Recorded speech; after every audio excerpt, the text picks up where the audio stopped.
हे बघू शकताय तुम्ही, विशाल जातीचं बियाणं आहे, फुकटमध्ये आहे. म्हणजे माझ्याकडे ते लावायचं नाही आहे, त्यामुळे फुकट आहे. कारण आपल्याला त्याची गरज नाही. हे 2-3 जी झाडं आहेत, म्हणजे भरपूर आहेत. मी यातलं बियाणं पण एका मित्राला दिलं होतं.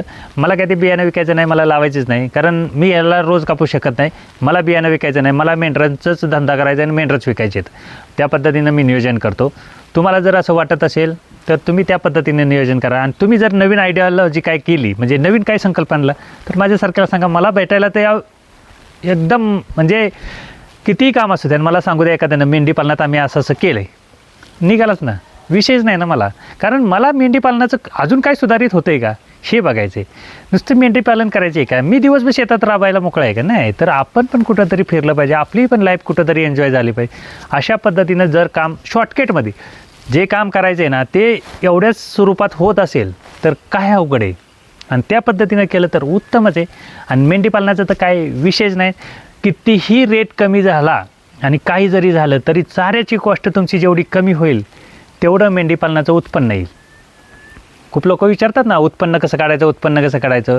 तुम्ही खाद्याची किंवा जी काय खुराकाची कॉस्ट जेवढी कमी कराल तेवढं उत्पन्नाची कॉस्ट चांगली येईल, हे एक लक्षात ठेवा. बाकी काही नाही मेंढी पालनात. आणि वेळ भेटला तर मग या डोंगरामध्ये फिरायला. पुढच्या वर्षापासून तर नो विषय, कधी या तुम्ही पुढच्या वर्षापासून. कारण रस्त्याचं काम होईल.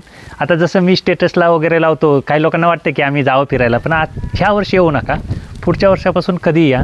काही ऑलवेज म्हणजे काहीच विषय येणार नाही. आणि तुम्हाला धुक्यात काय दिसतं, कसं दिसतं, मग कसे आम्ही मेंढरं फिरवले असतील, हे सर्व पाहायला भेटेल ना तुम्हाला. तर त्या पद्धतीनं करा, मेंढीपालन चांगल्या पद्धतीनं होईल. मेंढीपालन करताना जे काही मी गोष्टी केल्या त्या प्रायोगिक तत्वावरती केल्या होत्या. म्हणजे मला अडचणीचा प्रयोग करत करत मी केलं होतं. आणि त्या आता जसे जसे मला पण वाटलं नव्हतं की एवढ्या लोकांना ते पसंत येईल किंवा एवढ्या लोकांना ते आवडेल आणि ती त्या पद्धतीनं करतील असं मलाही वाटलं नव्हतं. पण आज त्या परिस्थितीतनं चाललेलं आहे.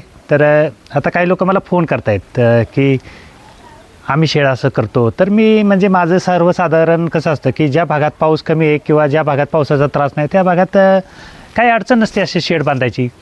तर मी त्यांना त्या पद्धतीनं सजेशन केलं, बाबा तुमच्याकडे जर पाऊस नसेल किंवा पाऊस कमी असेल तर तुम्हाला एवढं इन्व्हेस्टमेंट किंवा खर्च करण्याची काही गरज नाही, कशाला करताय. तर ते मला काय सांगतायत की साहेब लेंड्या कोण रोज लोटायचं.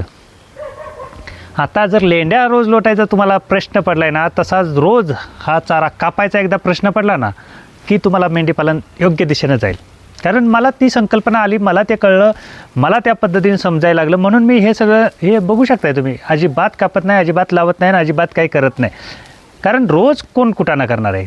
आणि जसा रोज आपण नवीन नवीन असताना झाडू मारू शकतो, वॉश करू शकतो किंवा चाराही कापू शकतो, सगळं काय करू शकतो. पण जसं जसं कालांतरानं ते जसं जसं जुनं होत जाईल तसा तसा त्रासाच्या गोष्टी तुम्हाला वाटत जातील. आणि मग तुम्ही त्यावेळेला काय करणार.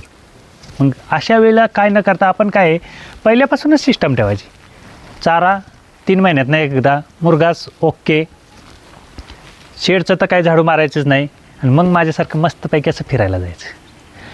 लोक जी तुती कापून दाखवतील, मेथी घास कापून दाखवतील, दशरथ घास कापून दाखवतील ना, आपण डोंगरावनी फिरायचं, मस्तपैकी धुक्याचा व्हिडिओ करून दाखवायचे. का आपण पण मेंढीपालन करायचं, ती पण करणार आहेत. पण त्यांनी सिस्टम नाही केलं की तसं होणार, आपण सिस्टम नाही केलं की असं होणार. आता काही लोक आमच्यातलीच मला म्हणतात, अरे तुझी मेंढरं आहेत की नाही.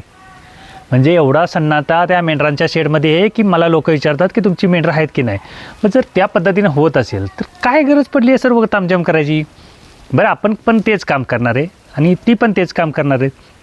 बरं माझ्यासारखा नवीन आहे ठीक आहे, मला मान्य होतं की मी हे सर्व तामझाम केला ठीक. पण जे परंपरेपासून सांभाळतायत ना ती लोक आता सांगायला लागले मेंढीपालन करायचं तर शेडशिवाय पर्याय नाही. आणि काही लोकांनी थोडंसं लेट केलं. आता ती लोक म्हणतात हेच शेड लवकर केलं असतं ना तर ह्याच्यापेक्षा चांगला रिझल्ट दिला असता. म्हणजे थोड्या थोड्या का होईना लेट गोष्टी समजायला लागल्या, पण त्या आपोआप समजायला लागल्या. आणि केल्यानंतर तर त्याचा रिझल्ट जेव्हा येतोय तेव्हा आपलातून होतोय, काहीही अडचण येत नाही. पण कसं होतं की शेतकऱ्याच्या अशा काही खूप साऱ्या म्हणजे ह्या गोष्टी आल्या होत्या. आता कुक्कुटपालन, मेंढीपालन, शेळीपालन, गायपालन ह्या सगळं ट्रेंड येत गेलं ना. माझ्यासारख्यानं बॉयलरचा ट्रेंड केला होता. त्याच्यामुळं अचानकच कोणावरती विश्वास ठेवायचा हे मात्र नाही ना. मग त्या पद्धतीने लोकांना जसं वाटायला लागलं बाबा अमक्याचं हे तमक्याचं हे तिथं जाऊन बघणे ह्याच्याच तिथं नको. आणि तेव्हा तिथलं पाहिल्यानंतर मग लोकांना अजूनच विश्वास वाटायला लागला नाही की हे आपल्यासाठी फायदेशीर आहे. पण कोणाच्याही शेडवर गेल्यानंतर लोक पहिल्यांदा काय विचारतात की ह्याचं काम किती करावं लागतं, ह्या मेंढीपालनात काम किती करावं लागतं. तर मुरघास बनवायचा म्हटलं तर 15 ते 20 दिवस काम करावं लागतं. त्याच्यानंतर 5-6 महिने सुट्टी असते. परत कधी मुरघास येईल तेव्हा ते करणे, तोपर्यंत काय काम नसतं. आणि तसं जर केलं तर तुम्ही एकदम म्हणजे इझिली कराल. माझ्याकडं तर आता बेकार परिस्थिती आहे, सगळं काय बेकार आहे. पण मला माहिती आहे ना, आपल्याला जेव्हा चांगला दिवस येतो ना तेव्हा आपण ते करू शकतो ना. कारण कायम बेकारीचे दिवस राहणार आहेत का, तर नाही. कायम ऊन राहणार आहे का, तर नाही. पलटी होतच ना. मग तसं आम्ही वाट बघत असतो.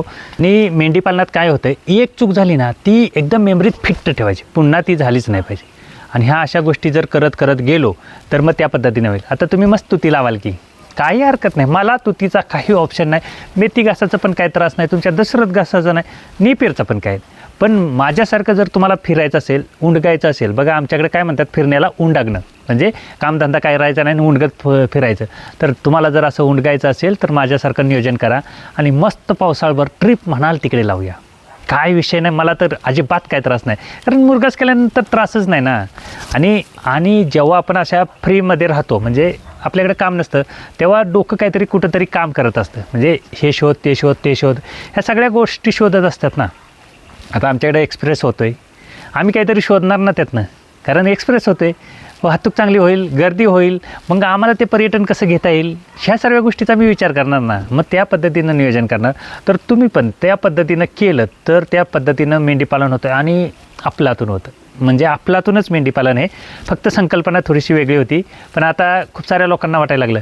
तर आता मी जर म्हणलं मेंढीपालन कसं आहे, तर लोक म्हणतील द्यायचं तर नाव घेणं आणि मेंढीपालन कसं आहे विचारतो. तर काय झालं, अडचणींचं सोल्युशन करण्यासाठी मी हे व्हिडिओ बनवत होतो. म्हणजे मेंढरं देणं किंवा काय असलं काय आपलं काय नव्हतं. पण जसं जसं लोकांना माहिती व्हायला लागलं किंवा त्यांना आवड झाली, तसं तसं मग एक दोन का होईना पण प्राणी देत नाही असं नाही, आणि पुढे पण देणार, काय विषय नाही. आणि तुम्ही म्हणाल की तुम्ही असं ओपन सगळ्यांची नावं सांगता, नंबर देता, सगळं तुम्हाला भविष्यात टार्गेट होईल. काही हरकत नाही. मेमरीला कुठल्याच कुणाचा टार्गेट होऊ शकत नाही. तुमच्या मेमरीत जे शिजलं आहे ना ते कुठल्याच मशिनीमध्ये त्याची स्कॅन करता येत नाही. तुम्ही सगळं काय कॉपी करू शकता, सगळं काय करता, पण मेमरी कधी स्कॅन कुणाची होत नाही. काय त्या मेमरीत डाव करेल आणि काय मेमरी चालेल हे त्याला माहिती असतं, बाकीच्या कुणाला माहीत नसतं. मग जरी माझं कॉपी केला किंवा मी त्यांचं कॉपी केलं किंवा त्यांना त्रास किंवा मला त्रास, असा कुठलाच त्रास नसतो. फक्त ही काय आहे, आमचं शिक्षण झाल्यामुळं जास्त ना हे आम्हाला माहीत झालं की धंद्या शेजारी धंदा केला की धंदा चालत नाही. पण तुम्ही मुंबईसारख्या मार्केटमध्ये फिरा आणि तिथे पहा, पूर्ण मार्केट असतं. मग काय करायचं, प्रत्येकाचा धंदा वेगळा असतो, प्रत्येकाचं सगळं. फक्त आपल्याला काय करायचं आहे की ह्याची जी कॉस्ट आहे ती कमी करायची. आणि जेव्हा तुमची कॉस्ट कमी झाली ना, किती पडी भाव जाऊन द्या, किती पडी भावानं जाऊ द्या, काही होत नाही हो. मी बघितले करून, मला माहिती आहे ना. तसं मग त्या पद्धतीनं करायला लागतं. तर जसं आता तुम्हाला लेंड्यांचा तो जो झाडू मारण्याचा म्हणजे थोडासा डाऊट वाटतो आहे ना, तसा तुमच्या चाऱ्याचा एकदा डाऊट वाटू द्या. बाबा मी जर बाहेर एखाद्या पाहुण्याकडे गेलो तर माझा चारा मेंढरांना कोण कापेल, हा एकदा तुम्हाला प्रश्न पडला ना की तुम्ही हे असलं काही लावणार नाही. माझ्या मागे आहे ना ते सुद्धा लावणार नाही. ह्या पद्धतीनंच मेंढीपालन आहे.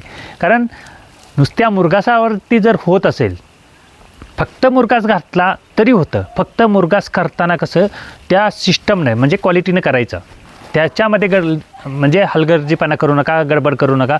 तर त्या पद्धतीनं केला मुरघास ओकेच, विषयच नाही असतो. फक्त आता माझ्याकडे नाही, काही लोकांनी मला सांगितले की त्या मुरघासाचा व्हिडिओ करा. 100% तुम्हाला मुरघासाचा व्हिडिओ, आता तर बकरीच कमी येतं आपल्याकडं, म्हणजे मेंढ्याच कमी येतात, पण भविष्यात तुमच्या लेंड्या पण कमी पडतील आता. कारण मी त्या पद्धतीनंच रिझल्ट लेंडी खताचा करणार आहे ना, तर भविष्यात त्या तुमच्या लेंड्याही कमी पडतील. मग काय करायचं, तर आपण ते पद्धतीनं सिस्टमनं केलं, आपण रिलॅक्स राहायचं मस्तपैकी. आज कुणाचं शेड दिसते का, बाबा त्याचं नवीन आयडिया आहे, जाऊया बेटा आहे. तो कोण नवीन सांगतोय ना, जाऊया त्यांच्याकडे. मी नवीन सांगतोय ना, जाऊया यांच्याकडे. असं जेव्हा तुमच्याकडे वेळ असेल, व्यवसाय तेव्हाच वाढत जातो. कुठली नाही कुठली तरी संकल्पना त्यांनी नवीन केलेली असते, कुठली नाही कुठली तरी गोष्ट वेगळी असती आणि तीच आपल्याला फायद्याची असते. आणि तसं जर पाहत गेलं तर तुमचं मेंढीपालन अगदी सुपर राहील आणि निवांत एकदम. जेव्हा तुमच्याकडे काम नसेल, म्हणजे पावसाळ्यात तर आमच्याकडे काहीच नसतं, मी तर असाच असतो, माझं काय विषयच नसतो. पण भात वगैरे जे लावतात त्यांची भात लावली झाल्यानंतर ती मोकळीच असतात. मग अशा वेळी फिरू ना, ट्रिप करू. डोंगरातनी काय असतं, डोंगरावनी काय असतं, किंवा शहरातली लोक डोंगराकडे का जातात हे तुम्हाला कळेल. कारण इकडं शुद्ध ऑक्सिजन, शुद्ध पाणी आणि अजिबात गर्दी नाही. आणि त्याच्यामुळे शहरातली लोकं ही गावाकडे येतात. आणि तसं जर काय केलं आपण तर त्याचा रिझल्ट एवढा भारी येतो ना, बेहिसाब येतो.